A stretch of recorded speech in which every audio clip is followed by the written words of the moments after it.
Bismillahirrahmanirrahim. Assalamu alaikum warahmatullahi wabarakatuh. Students, today's our topic, lecture number 5, and the topic name is Lewis concept, properties of acids and properties of bases. First of all, we will discuss the topic Lewis concept.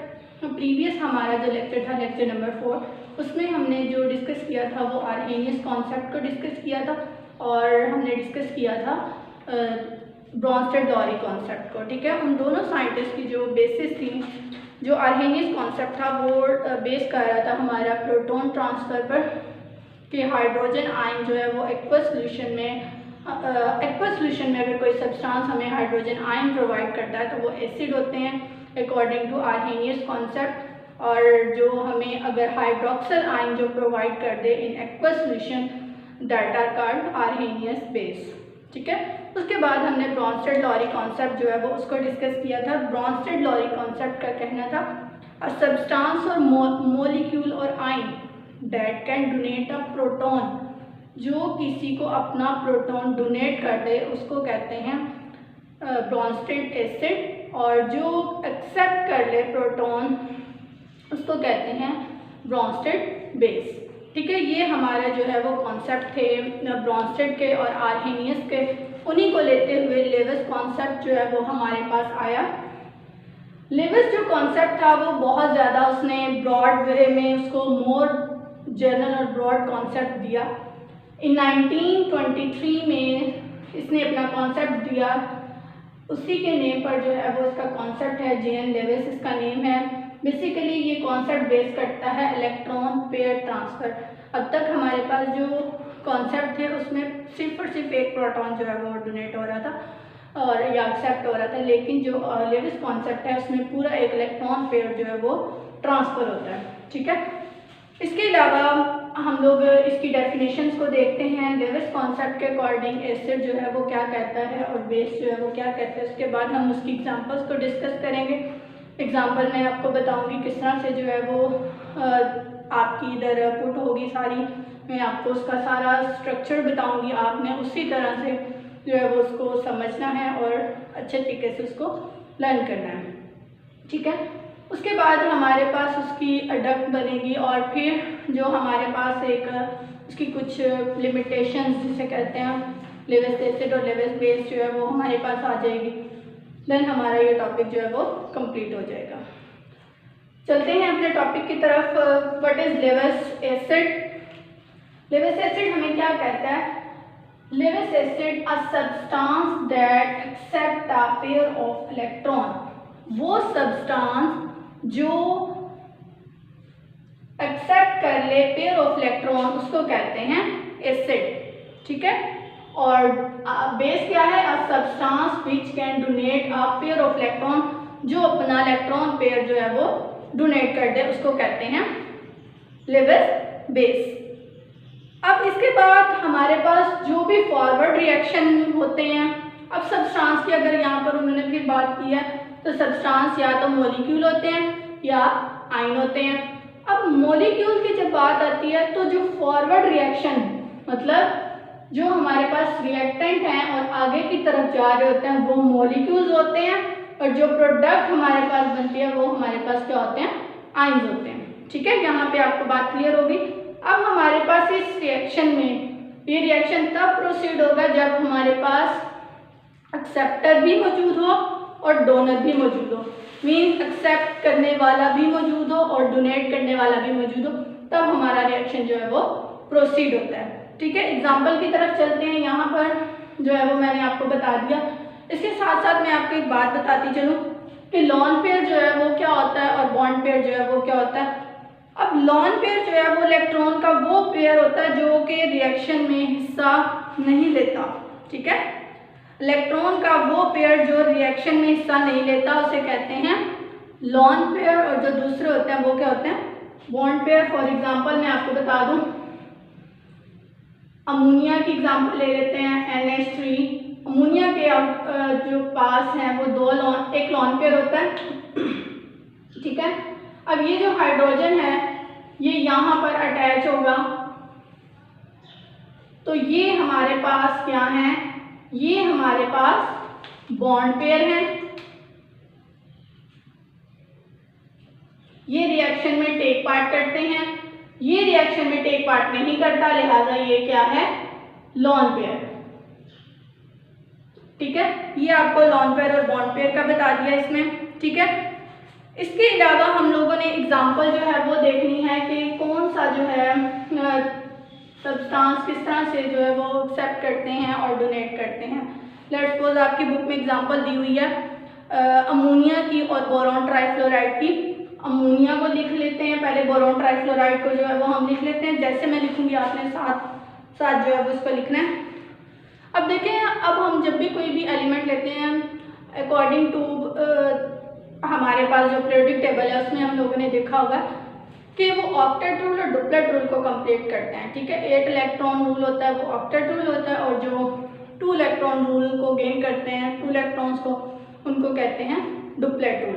ठीक है, अब यहाँ पर जो deficiency होगी वो हम देखते हैं किस तरह से। एग्जाम्पल जो है वो आपकी बुक में जो है वो दी गई है। लेट्स सपोज आपकी बुक में एग्जांपल दी हुई है बोरॉन ट्राइफ्लोराइड की। यहाँ पर मैं बोरॉन ट्राइफ्लोराइड की एग्जांपल जो है वो उसको लेती हूँ। बी है बोरॉन। ठीक है, अब बोरॉन जो है उसके आउटरमोस्ट शेल में 3 इलेक्ट्रॉन जो है वो होते हैं। ठीक है, यहाँ पर जो है वो मैंने 3 उसके आउटरमोस्ट शेल में लिख दिया। अब बोरॉन ट्राइफ्लोराइड मीन BF3 का मॉलिक्यूल है। ठीक है, अब F हमारे पास जो है वो एग्जाम्पल हम लोग ले रहे हैं। अब यहाँ पर हमारे पास F है, मैं इसको रेड कलर से शो कर देती हूँ ताकि इजी हो जाए आपको। अब फ्लोरीन है, फ्लोरीन हमारे पास जो है इसके आउटरमोस्ट शेल में 7 इलेक्ट्रॉन्स होते हैं। ठीक है, F इसके आउटरमोस्ट शेल में 7 इलेक्ट्रॉन्स यहाँ पर मैं शो कर रही हूँ।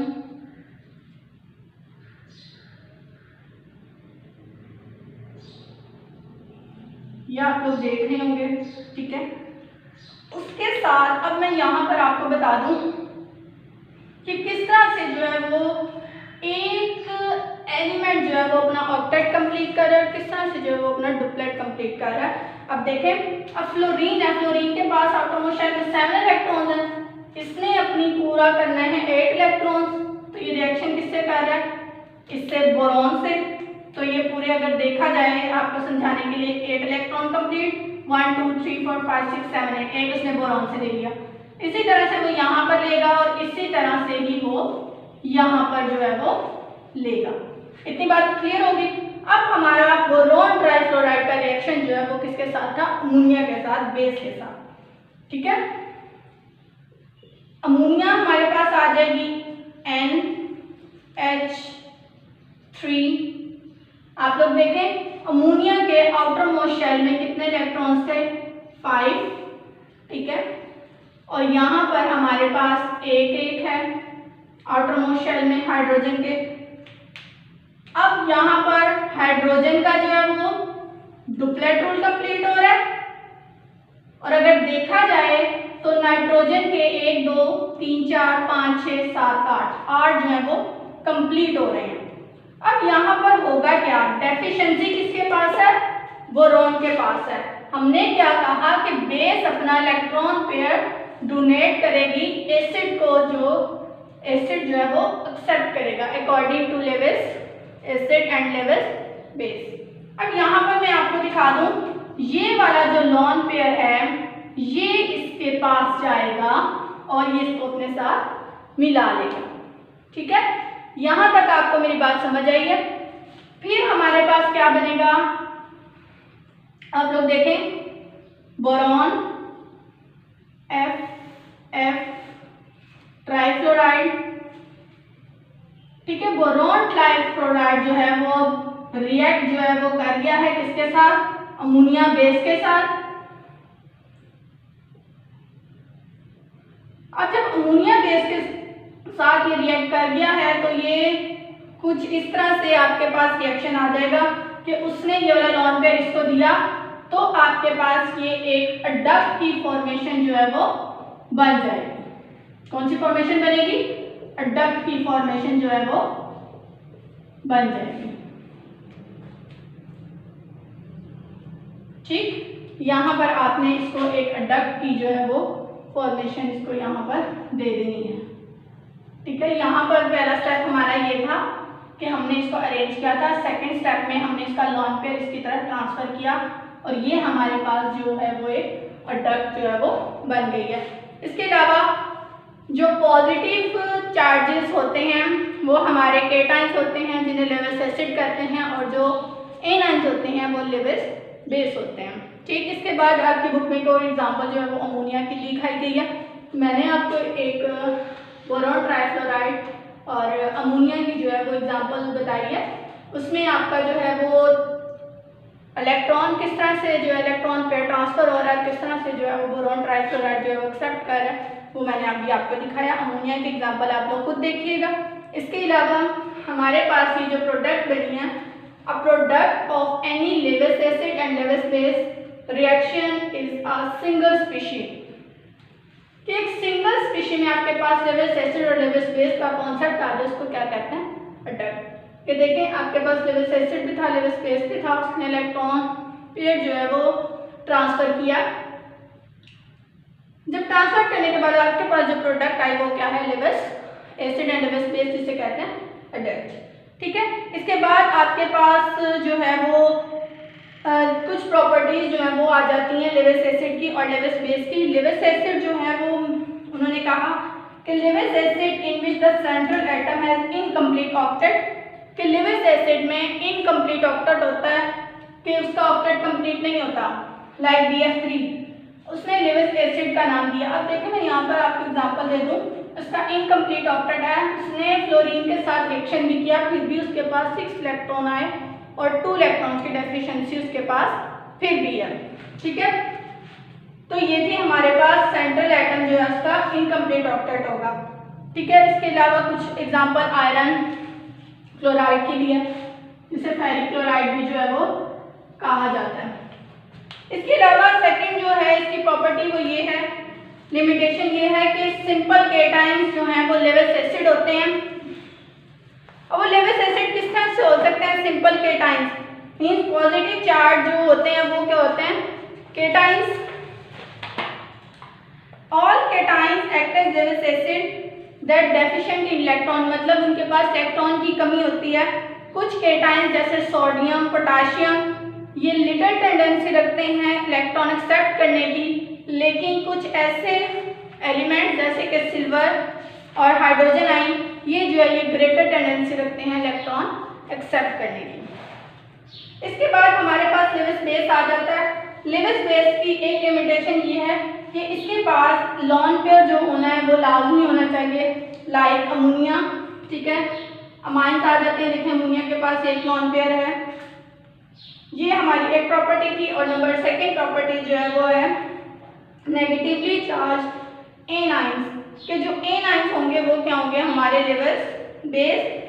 For example cyanide hydroxyl group जो है वो आपका लेविस बेस में आ जाएगा।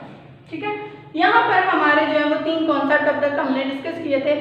हमने आर्हेनियस का कॉन्सेप्ट डिस्कस किया, हमने ब्रॉन्स्टेड-लॉरी कॉन्सेप्ट जो है वो डिस्कस किया, और इसके अलावा हमने आज जो टॉपिक डिस्कस किया वो था लेविस कॉन्सेप्ट। इसके बाद हमारे पास जो टॉपिक स्टार्ट होता है वो होता है general properties of acids and general properties of acids. इसको अगर हम लोग देखते हैं तो एसिड्स की जो प्रॉपर्टीज होती हैं वो 2 तरह की प्रॉपर्टीज होती हैं, एक तो होती है फिजिकल और दूसरी होती है केमिकल।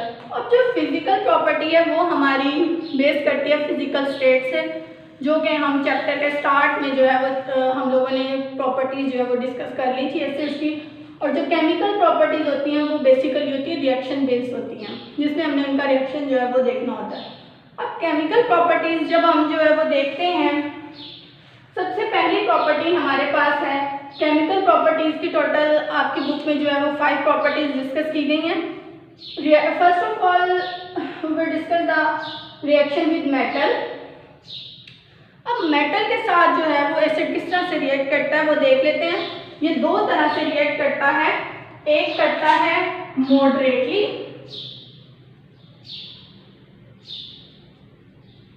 एक करता है मॉडरेटली और दूसरा करता है ये एक्सक्लूसिवली, धमाके केस।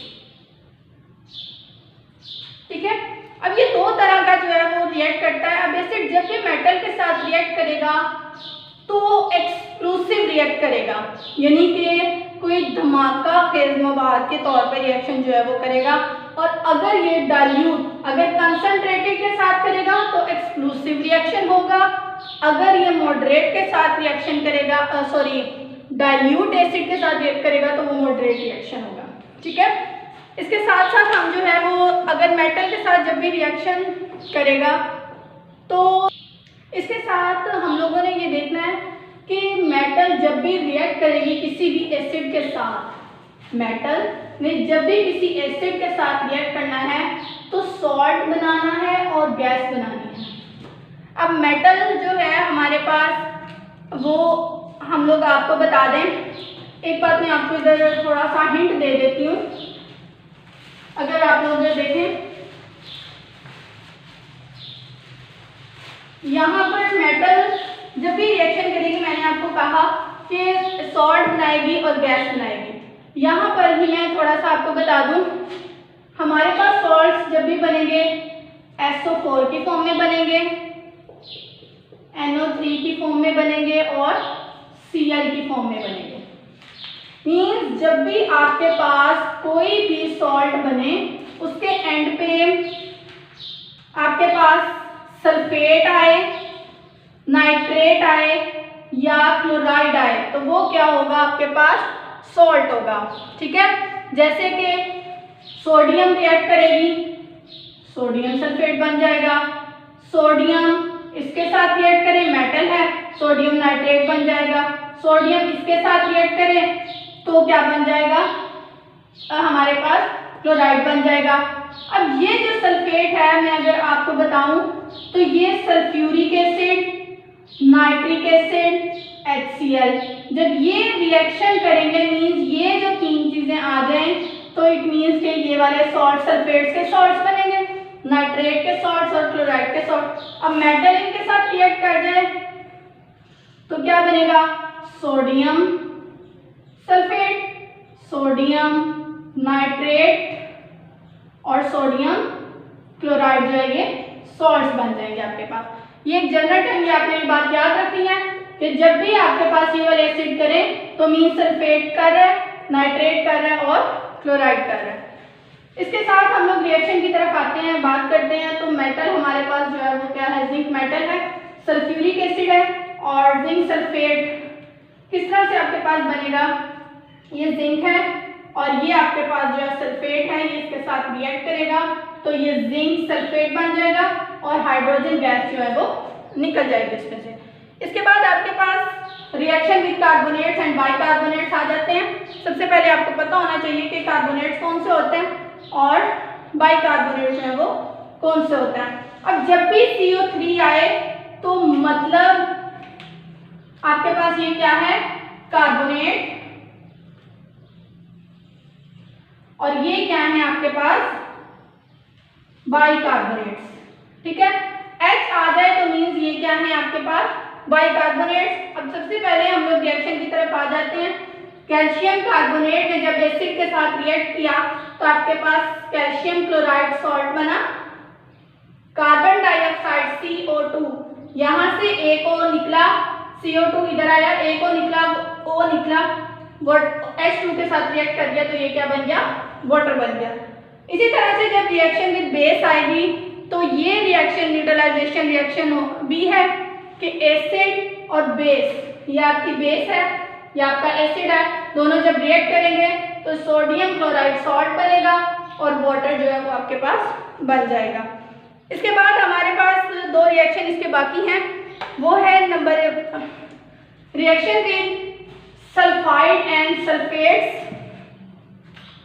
कौन से हैं, reaction with sulphates and bisulphides. अगर आप लोग देखें जो सल्फेट्स हैं वो क्या होंगे, SO4 की फॉर्म में होंगे। जो हमारे पास सल्फेट्स हैं वो क्या हैं, SO3, और हमारे पास जो बाइसल्फेट्स हैं वो क्या हैं, HSO3। जिस तरह से हमने कार्बोनेट की बात की थी, अगर ये आ जाए, ये क्या है आपके पास सल्फेट्स, और ये क्या है आपके पास बाइसल्फाइड्स, बाइसल्फेट्स।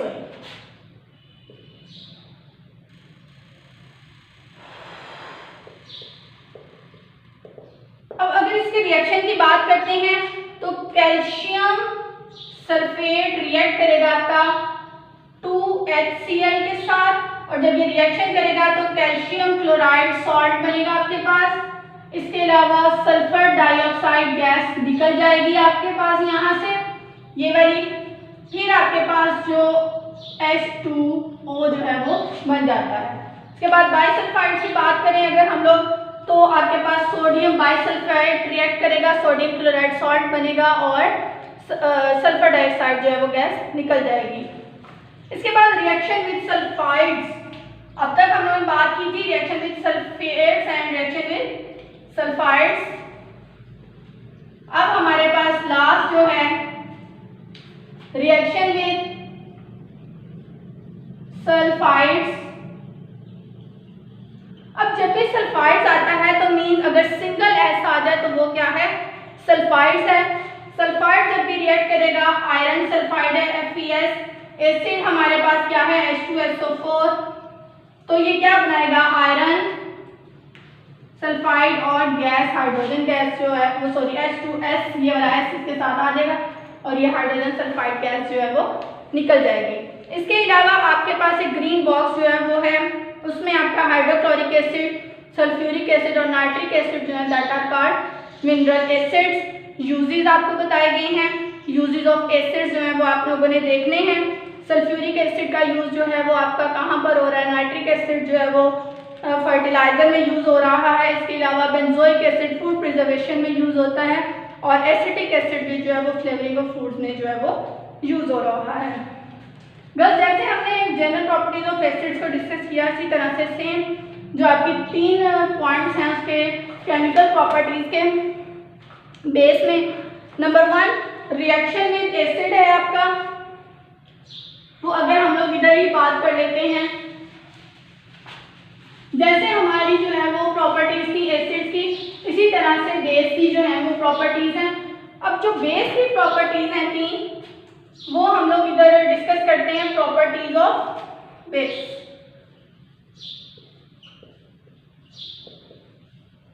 अब बेस की भी कुछ फिजिकल प्रॉपर्टीज थी, कुछ केमिकल प्रॉपर्टीज थी। फिजिकल प्रॉपर्टीज जो थी वो बेस करती हैं आपके फिजिकल स्टेट पे, और केमिकल प्रॉपर्टीज केमिकल रिएक्शन पे।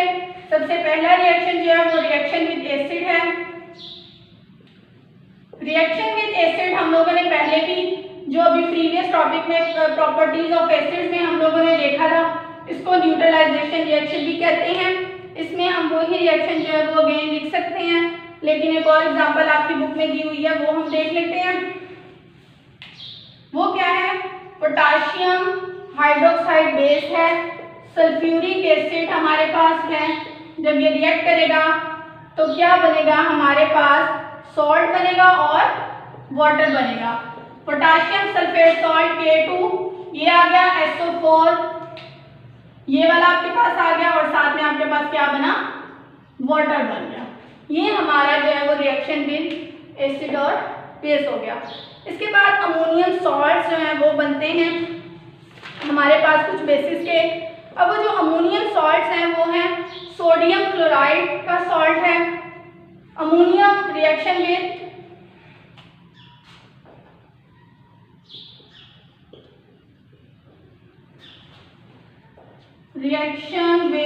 अमोनियम